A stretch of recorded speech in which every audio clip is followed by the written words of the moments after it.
Hello to all my friends and frenemies. I would like to take advantage right now before I forget. Don't forget to press the like, follow, subscribe, whatever, Today I wasn't planning to make a video, but I'm actually making two, one in Spanish, one in English. I already made the one in Spanish, I'm making the one in English. But anyways, the fact of the matter that we're following today is that we have a large controversy forming in the Christian religion, okay? Very big right now also on the Catholic religion, because the Pope is forming a synod. It's a conglomerate of bishops and other experts to see how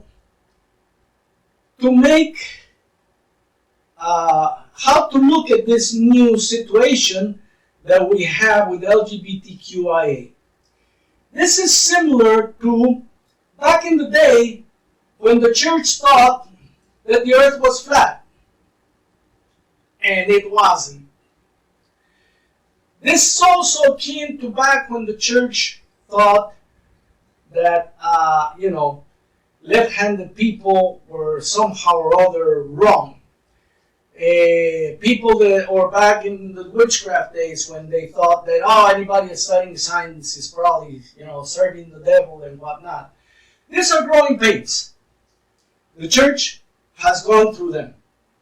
And it seems that we don't learn. Okay? It seems that the Pope is trying to say, hey, we have these new facts surrounding LGBTQIA, lesbian, homosexuals, transsexuals, transgressors, etc. Okay? And we as a church have to to face it and find out what it is. Because if not, we will find ourselves in the same place where we were when lepers and people that were sick were considered to be sinners. Back in the old days, people who were sick, people who had leprosy or who had all these physical infirmities, were considered to have sinned against God. They didn't know what, but they assumed that they must have sinned against God. That is the only reason why they must be like that. Well, in time we found out that's not the fact. Leprosy is an illness, has nothing to do with sin. So, now we find ourselves in this day and age with LGBTQIA. And we find that it has a lot to do with the brain. How it develops. With your body, how it develops, with chromosomes. And there's not just two sexes, there's actually 3 or 4, I think. There's male, female, hermaphrodite, and intersex. There's 4. Just so we get off of this, there's only 2 sexes. No, there's 4. And then when you come to genders, there's more. Science has taught us this. When you pick up a book on psychology, sociology, on the development of the brain, you find these things out. If you read, if you're willing to read, and if you're willing to learn. If you're not, well, hey, can take you to water, can't make you drink, but the water is there. Now, the Pope has seen, in his wisdom, has seen this and said, we have to be able to face this. We have to be able to face this as a church and from a Christian spirit. Not from a spirit of ignorance and hatred that just rejects anything that we didn't understand yesterday.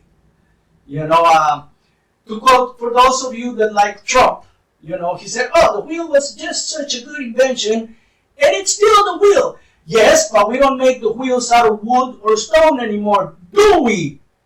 We make them so they have air. We make them so they have spokes, so that they're not as they used to be. We have changed the wheel. It's no longer the wheel. Now you try to ride 50 miles an hour on a wheel made out of rocks.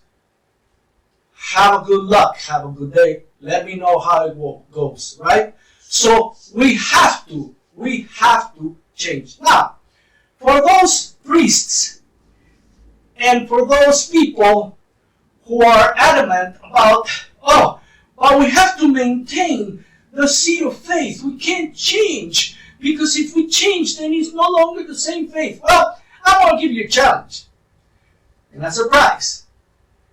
In the original church, we see in the Acts of the Apostles, chapter 5, verses 1 to 11. Okay? That has a little story which presents what I'm going to tell you right now. Two things. Number one, before you joined the church, you were supposed to sell all of your earthly goods and give it to the church, and the church would take care of it. If they had money, great. If they didn't, you did with whatever they had at the time. I mean, talk about taxes, buddy. That was the whole thing, the whole caboodle. Okay, now, in this particular story, okay, I think it was Ananias. It's a couple. They decide they're going to join the church. They decide also, hey, we're old, and if this Christianity thing doesn't work out, we're going to find ourselves, without one thing or the other. So, let's sell what we have, give the church a little bit, and we'll keep a little bit over here for ourselves. Just in case it doesn't work out, we will still have something for our old age. And Ananias, the husband, is the first one to show up before the apostles. He says, hey, look, here's the money of what I sold. And Peter tells him, hey, are you sure?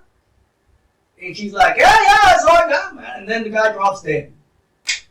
And Peter says, hey, he dropped dead because he lied to the Holy Spirit. Now remember this, because this has a kick to it that most people don't understand. When the wife comes over, she does the same little play. Yeah, this is all we got. She drops dead. Peter again pronounces, hey, died because she lied to the Holy Spirit. Now, why would they bring the Holy Spirit into this thing about, hey, you got to give all the money to the church?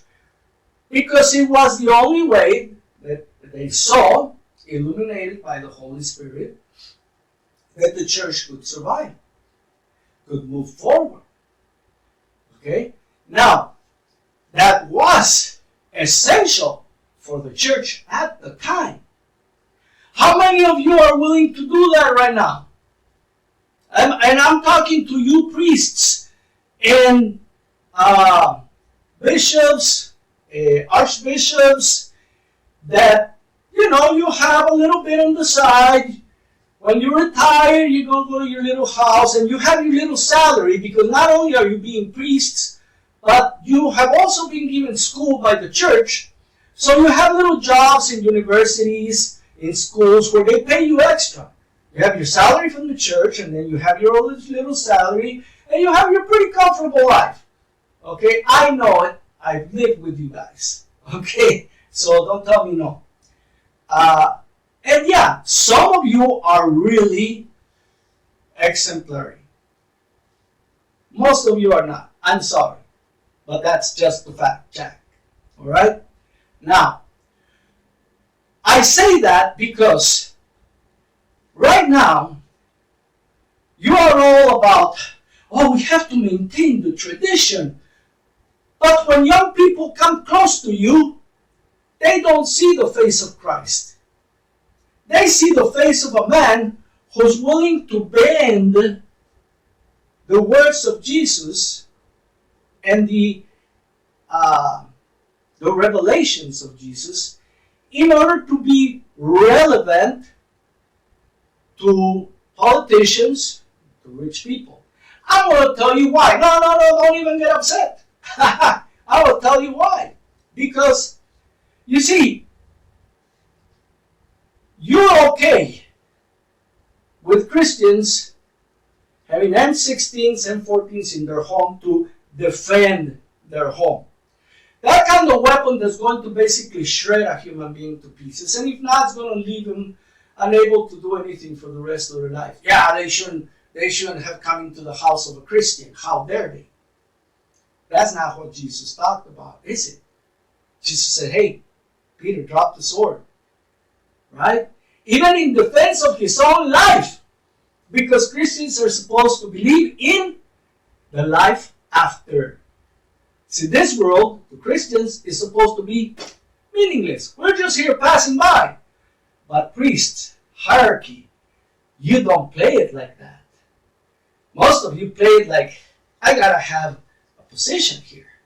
I gotta be important here. Because if I'm not important, then they'll send me to a small church where there's not a lot of people and I won't have much. I've seen you guys. Alright? Again, most of you, not all of you. And you know who I'm talking about. Those that do live the gospel will not be offended by what I say because you know darn well that I am not wrong on that. Okay? Those of you that are offended are usually the ones that know that I'm right. Alright? Now, you don't go after the rich man who abuses his workers because he barely pays minimum. You say, that's not my job. I'm not supposed to be going after those people. But you're going after the LGBTQIA. You're going after women who want to control their pregnancies. Why? Because they can't fight back. Because you know very well that if you go after the rich people that are paying measly wages to the poor people, they will come back and shut you down. You're afraid. You don't have the courage of Jesus in your heart.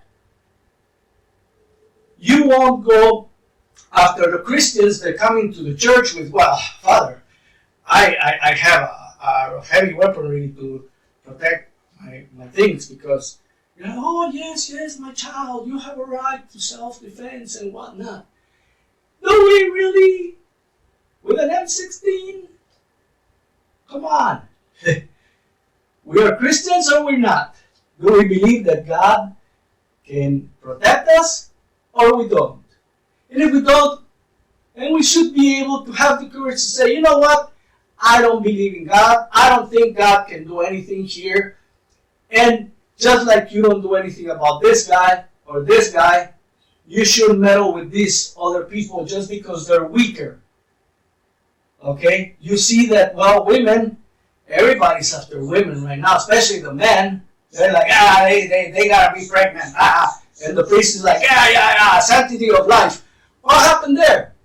If you believe in the sanctity of life, how dare you not criticize the Christians that have guns to protect their property? Okay? Because it's not about protecting their life, it's about protecting their property. Okay? Now, I understand. It gets confusing. But you don't go after them because it gets confusing. Why do you go after LGBTQIA? It gets confusing. Why do you go after women that are trying to control their pregnancies? It gets confusing. Like you stay out of this, you should stay out of that. But you don't. Because they're weaker. Because the Spirit of Christ does not live in you. And that's a fact, Jack. I'm not going to say no. I'm not going to apologize for this. Because I'm speaking no lies. I'm speaking the facts. Which is the reason why Christianity is losing amongst young people. Because they have seen through you. They have seen through this hypocrisy that sets standards for everybody else but yourselves. You think young people can't see this? They can, and they do. Okay? You think that all these scandals about, sorry for saying it, but pedophiles within the church that are protected by bishops and just moved around, you think this doesn't affect young people? You think when you reject LGBTQ people from the church, doesn't affect their friends, their family? That they're going to say, well, if my daughter can't go, I'm not going. Because if a God cannot accept my daughter, a God cannot accept me. What's wrong with you guys? You see, the Pope is trying right now to create a bridge. And it seems like you're working for Satan. Let's break the bridge. Because it's more important to keep our separation than to have a bridge between brothers and sisters. We can have no empathy. We can have no leniency. Why? Do you have the red phone to God? Do you have the bad phone? Hey God, we gotta talk. No, you don't. So how dare you? How dare you, in this time of changes, put your position as well? I think that the Pope is, no, get yourself out of your hubris. Get yourself out of your king seat, where you think that God is going to come and talk to you in order to clarify things. It is empathy and love for your neighbor as if it was yourself. Imagine if you were gay. Imagine if you were in a body thinking, I'm a woman. Because this is what goes on in these people's minds. And you can't just call it a sickness and be away with it. These are people, it's like, hey, are you autistic? Are you a highly functioning autistic? Yes, you are. Are you going to be relegated? Are you going to be kicked out of church? No, you're not. It's not the same. It's not. But then who's normal? You know? And what you're doing is you are taking advantage of the small minority because their percentages are not that high. And saying, hey, let's pick on them because they're the smaller ones. That's not the spirit of Christ. That's the spirit of cowardice. Cowardice. I don't know if that's even a word. Yes, that's the spirit of a coward. Not the spirit that Christ left. The spirit Christ left a spirit of strength. A spirit of valor in front of the powerful to defend the weak. Which the hierarchy, at least here in the United States that I can see, we are failing miserably. That is why, not so long ago, Christianity used to be here in the United States up 75, 80%. We're all Christians. Now, we're down to 60%, 65 maybe. Why? Your failure. In the factories, they taught me, when production is failing, it's not the worker's fault. It's the leader's fault. You have failed. And it's not by, oh, we're going to use the stick. No. We're going to talk more in public. No. Live the gospel. Accept these people with love, with understanding. Bless their marriages. Who the hell put you in charge? Remember, when it comes to the sacrament of matrimony, you do not create the sacrament. You are just witnesses to it. And you don't even want to do that? Come on, guys. Anyways, for those who are watching just for the show, click, the like, subscribe, whatever. And I will see you in the next one. I'll try to put out more content about this. These are times where Christians also have a responsibility to go up to your priest and challenge them. Because the idea that, the priest is always right. No, he's not. Okay? History has shown us that priests, the hierarchy, can be as wrong as anybody else. And it takes sometimes people that are actually into living like Jesus to go up and say, hey, we're forgetting this. And if you are one of those Christians, remember, keeping up with the faith unchanged requires you to do this. If you're not willing to do this, then what are you arguing about? Study the history of the church. Not just what the priest tells you. Not just the little classes they have in your church. But actually go and study how the Bible was written, by whom was it written, the anthropological situations under which it was written, so you can have an educated opinion. Because Christ, yeah, it matters. It's part of our culture. It's part of our lives for over 2,000 years. Christ matters. Yes, it matters. But we better not turn it into what it's not. Because throughout history, the Crusades, the Hispanic Inquisition, flat earthers and whatnot, it's all part of the mistakes that the church had. And we got over it. Now we have another problem. We got to deal with it intelligently, not emotionally.